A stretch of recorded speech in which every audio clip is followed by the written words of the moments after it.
রাধে রাধে।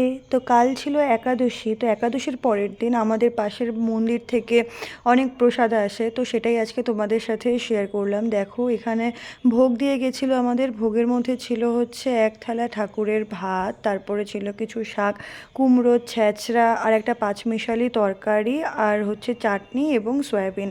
তো এই সব কিছু এত টেস্ট হয়, আর ঠাকুরের ভোগ তো এমনিতেই ভীষণ টেস্ট হয়। আর এখানে হচ্ছে যে বাড়িতে যখন সয়াবিন করি তখন সেই সয়াবিনের টেস্ট আলাদা, কিন্তু এখানে ঠাকুরের ভোগের সয়াবিনের টেস্টই আলাদা। তো সয়াবিন দিয়ে খাওয়ার পর আমি এখানে কুমড়োর ছেঁচড়া মানে ছেঁচকি আর পাঁচমিশালি তরকারি সব কিছু দিয়ে খুব ভালোভাবে খেয়েছিলাম।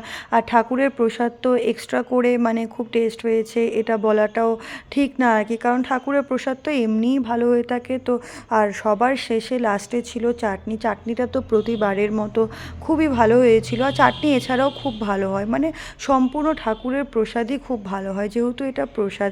তো কাল কি একাদশী ছিল তোমরা কি বলতে পারবে কমেন্টে? আর দেখো মানে প্রসাদের মধ্যে সবথেকে গুরুত্বপূর্ণ জিনিস হলো তুলসী পাতা, তো সেটা আমি প্রতিদিনই খাই।